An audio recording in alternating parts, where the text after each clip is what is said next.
And then you have the other end of the spectrum, the team that made you go, hmm.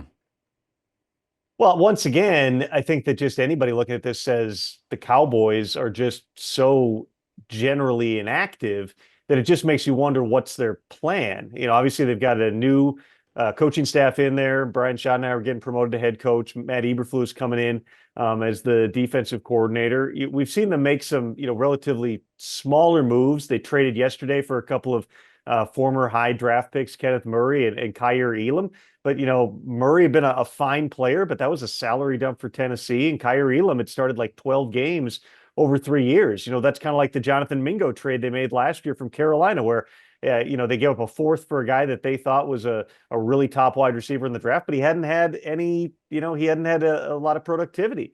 And so, their biggest free agent signings at this point, I might be forgetting somebody off the top of my head, but Javonte Williams, a running back who I was at the game in Dallas a couple of years ago when he had the best game of his career, but he had an injury. He's not quite had the same level of productivity. You had to be sitting there and going, when Washington's making all these moves, right? They did it at the deadline last year with the Marshawn Lattimore trade. They did it with the Deebo Samuel trade this year, a Laramie Tunsil trade. They're going all in, saying, hey, we got to catch up to the Eagles. We're going to cash in right now on a rookie quarterback contract.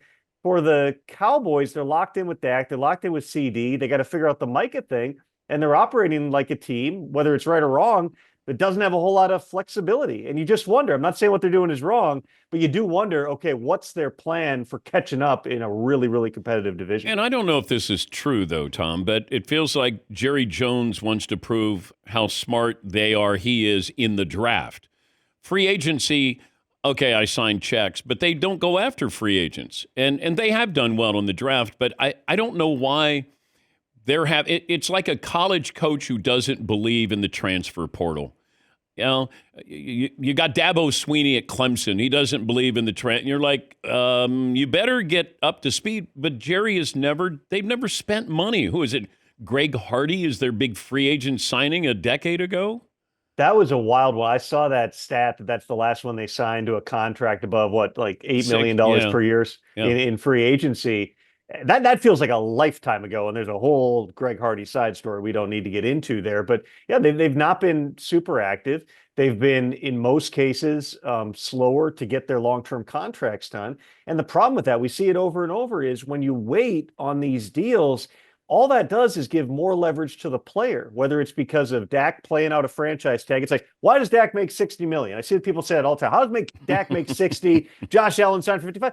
It's about leverage. Yeah. Dak played out a franchise tag. They were at risk of having to tag him a second time, which they did until the paperwork went through. And then he played toward the end of that deal, and he had all the leverage in this case. The same thing with CD last year, where Justin Jefferson resets the market. Now you're seeing it with Micah Parsons. If the Cowboys jumped out, whether it was, forget about last year. You jump out in March and just say, you know what, we're going to get this deal done with Micah.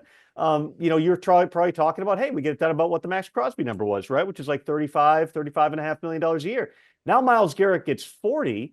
Micah Parsons' agents are sitting there going, great. We'll sit back and wait and see if we get 41. And now you potentially have another offseason where it's dominated by what's going to happen with Micah.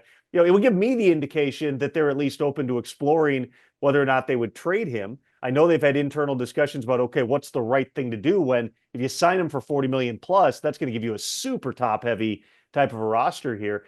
It's just, that's kind of the Cowboys' way of doing business. And I definitely understand the frustration of fans who are just going, what's the plan to get better? Again, when you're chasing literally the Super Bowl champs who arguably have the best roster in football.